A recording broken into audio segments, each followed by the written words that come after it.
This is Dr. Venkateshwar Reddy from Easy to Learn.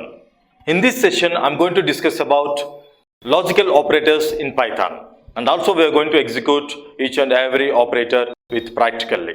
So let us move forward to another operator, that is logical operator.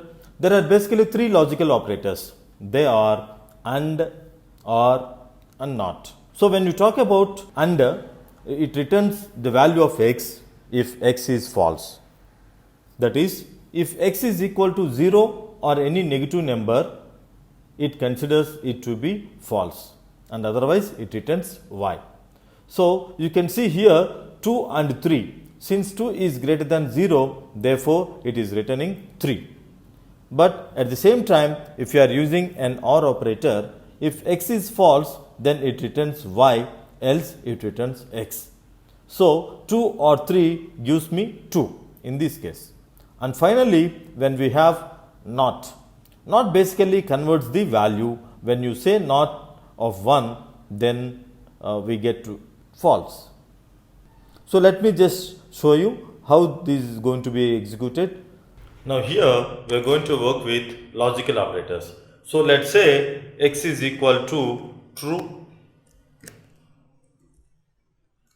Now in case if you are going to use the standard values of true and false, make sure that they start with capital T and y value is false. What do I mean result keywords? Basically, when we say result keywords, there are certain keywords that you cannot use as part of your program, because these are already being used by the Python system and they have a corresponding value set. Now true is a keyword which has a corresponding value of 1, and false is a keyword which has a corresponding value of 0. So let's say print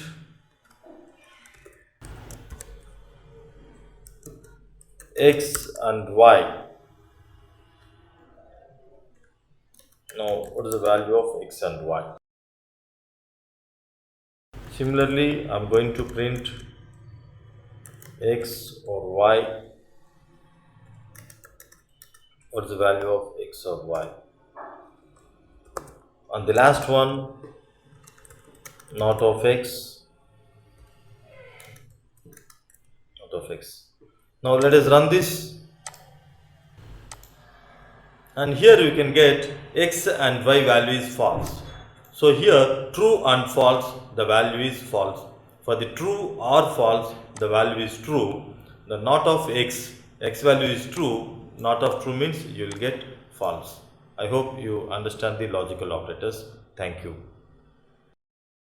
Thanks for watching this video.